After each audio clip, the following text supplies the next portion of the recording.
Hi යාළුවනේ හැපි පැමිණි UTV නාලිකාවට අදත් ඔයාලා ගොඩාක් ආදරයෙන් පිළිගන්නවා. අද මේ සුන්දර ඉරිදා දවසේ ඔයාලට තවත් රසවත් වීඩියෝ එකක් හොඳ ආර්ථික භෝගයක් ගැන සුළු හැඳින්වීමක් කරන්නයි මේ සූදානම.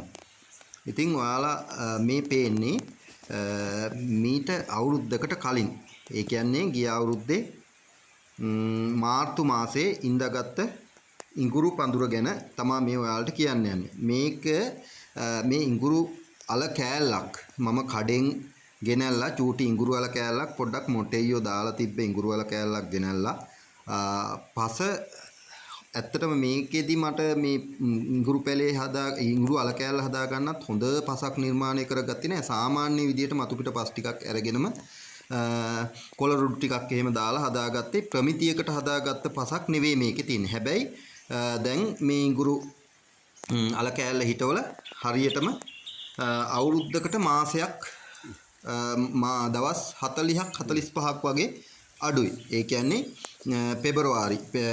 පෙබරවාරි මාසේ තමයි හෙටින් ආරම්භ වෙන්න තියෙන්නේ. ඉතින් මාස 11ක් උනාට පස්සේ මම මේක ගලවලා දැන් බලමු අපි මේකේ අල කොච්චර තියෙයිද කියලා. ඉතින් මම මේක ගෙදර මේ විදිහට පොඩ්ඩක් පැත්තක මෙහෙම පැකට් එකක් දාලා ඉඳගත්තේ මම මේක බෝ කරගන්න හිතාගෙන. ඉතින් මේකෙන් ඇත්තටම එක අල කෑල්ලක් සාමාන්‍යයෙන් ග්‍රෑම් 30ක වගේ පොඩි කෑල්ලක් තමයි මම මේකේ හිටවගත්තේ. ඉතින් බලමුකෝ අපි මේකේ අල කොච්චර ප්‍රමාණයක් තියෙයිද කියලා. මේක හැබැයි දැන් ආයෙ පාරක් මේම්ම ගලවලා හිටව ගන්න තරම් තත්ත්වෙටම මේකේ යන්තම් මොටෙයියොත් ඇවිල්ලා තියෙනවා. ඔයාලට මේක පේනවා ඇති. ඉතින් මේකෙන් මට හිතනවා සාමාන්‍යයෙන් ආයෙත් පඳුරු 30ක් සාමාන්‍යයෙන් ග්‍රෑම් 30 කෑලි 35 වගේ කෑලි ගත්තොත් මේක කිලෝ 1 ග්‍රෑම් 200ක් වගේ තියෙයි. කිලෝ එකටත් වැඩි ප්‍රමාණයක් මේකේ තියෙනවා. මම මේකෙන් බලාපොරොත්තු වෙනවා සාමාන්‍යයෙන් 40ක් විතර හිටව ගන්න වලවල් 40ක්. ඕ පැකට් 40ක් විතර හිටව ගන්න තමයි මේකෙන් බලාපොරොත්තු වෙන්නේ. ඉතින් බලන්නකො කොච්චර ලස්සනට මේකේ අල එරිලා දැන් මේකේ අන්තම් මොටෙයියොත් ඇවිල්ලා තියෙන්නේ. බලන්නකො චූටි තැන්වල මොටෙයියෝ ඇවිල්ලා තියෙන්නේ.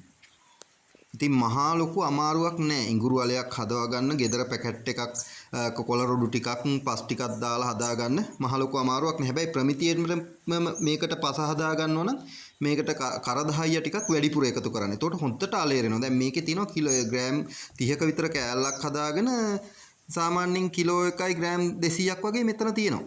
ඉතින් මට මේකෙන් පුළුවන් 40ක් හදාගන්න මේ පාර. මං කොහෙන්වත් මේකට වෙනම බීජ ගෙන්න ගත්තේ නෑ. මේක බීජ පැල ගෙන්න ගත්තේ නෑ. ඉඟුරු කොහෙන්වත් කඩෙන් ගෙන ආපු චූටි කෑල්ලකින් තමයි මම මේක බෝ කරගත්තේ. ඉතින් මට මේ අවුරුද්දේ පුළුවන් මේකෙන් පැල 40ක් වලවල් 40කට අල කෑලි 40. මේක කෑලි 40කට මට මේක කපා ගන්න පුළුවන්.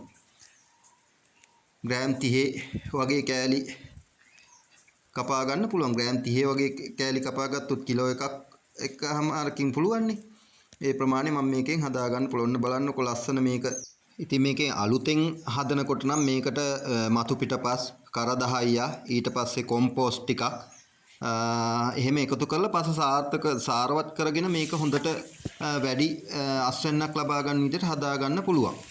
ආයෙ පාරක් ඉඳ ගන්න මේකේ මොටෙයියෝ ටික අද්දා ගන්න මම මේ විදිහට කරදහයියා ටිකක් මේක යටින් පස් චූට්ටක් වගේ දාලා කරදහයියා ටිකකුත් උඩින් දාලා මේක ලබන මාසේ හිටව ගන්නකම් මම මේ විදිහට පැත්තකින් යනන් තියෙනවා.